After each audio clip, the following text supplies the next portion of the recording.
Muhasabah bekal suatu perjalanan yang tak pernah berakhir saudaraku, waktu terus bergulir dan berjalan. Ia tak akan pernah berhenti barang sesaat, apalagi mundur. Apa yang kita rasakan saat ini belum tentu dapat kita rasakan esok hari. Namun, sebagian dari kita masih seringkali menyia-nyiakan waktu yang kita miliki selama hidup di dunia ini, dengan melakukan hal-hal yang tidak bermanfaat. Sadarilah bahwa setiap tarikan dan hembusan nafas kita merupakan rangkaian waktu demi waktu langkah pasti menuju kubur. Tiada suatu nafas yang terlepas dari kita, melainkan di situ pula ada takdir Allah Azza wa Jalla yang berlaku atas diri kita. Karena itu, hendaklah kita selalu menjaga, agar tetap istiqamah dalam setiap nafas kita, selalu dalam keimanan dan ketaatan kepada Allah Azza wa Jalla, serta jauh dari maksiat dan perbuatan dosa. Saudaraku, orang yang akan melakukan perjalanan jauh pasti akan menyiapkan berbagai perbekalan yang cukup. Lihatlah misalnya orang yang hendak menunaikan ibadah haji. Terkadang ia berusaha mengumpulkan harta dan perbekalan sekian tahun lamanya, padahal itu berlangsung sebentar, hanya beberapa hari saja. Maka mengapa untuk suatu perjalanan yang tidak pernah ada akhirnya, yakni perjalanan akhirat, kita tidak berbekal diri dengan ketaatan? Padahal kita yakin bahwa kehidupan dunia hanyalah tempat persinggahan sesaat sampai kepada kehidupan yang kekal dan abadi, yaitu kehidupan akhirat antara ashabul jannah, penghuni surga, dan ashabul jahim, penghuni neraka. Itulah hakikat perjalanan manusia di dunia ini. Maka sudah semestinya kita mengisi waktu dan sisa umur yang ada dengan berbekal amal kebaikan untuk menghadapi kehidupan yang panjang. Allah Azza wa Jalla berfirman, "Hai orang-orang yang beriman, bertakwalah kepada Allah dan hendaklah setiap diri memerhatikan apa yang telah diperbuatnya untuk hari esok, akhirat, dan bertakwalah kepada Allah, sesungguhnya Allah Maha mengetahui apa yang kamu kerjakan." Qs.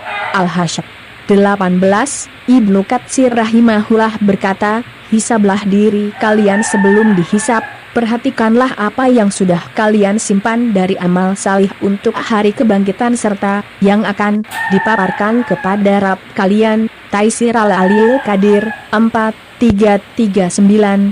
Saudaraku, waktu adalah sesuatu yang terpenting untuk diperhatikan. Jika ia berlalu tak akan mungkin kembali. Setiap hari dari waktu kita berlalu, berarti ajal semakin dekat. Umur merupakan nikmat yang seseorang akan ditanya tentangnya.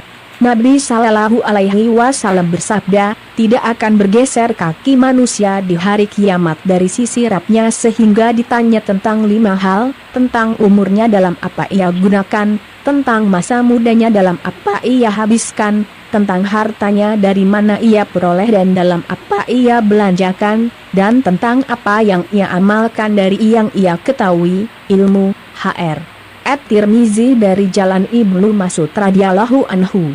Lihat As-Sahihah, nomor 946. Saudaraku, jangan pernah menunda-nunda dalam beramal. Mungkin kita sering mendengar orang mengatakan, mumpung masih muda kita puas-puaskan berbuat maksiat, gampang kalau sudah tua kita sadar. Sungguh betapa kejinya ucapan ini. Apakah dia tahu kalau umurnya akan panjang? Kalau seandainya dia ditakdirkan umur panjang, apa ada jaminan dia akan sadar? Atau justru akan bertambah kesesatannya? Ibnul Qayyim rahimahullah berkata, sesungguhnya angan-angan adalah modal utama orang-orang yang bangkrut. Ma'alim Fitariki Talabil Ilmi HLM 32. Abdullah bin Umar radhiyallahu anhuma berkata, apabila engkau berada di waktu sore janganlah menunda beramal di waktu pagi. Dan jika berada di waktu pagi, janganlah menunda beramal di waktu sore. Gunakanlah masa sehatmu untuk masa sakitmu dan kesempatan hidupmu untuk saat kematianmu. HR Al-Bukhari nomor 6416. Selagi kesempatan masih diberikan oleh Allah Azza wa Jalla, jangan pernah menunda-nunda lagi. Akankah seseorang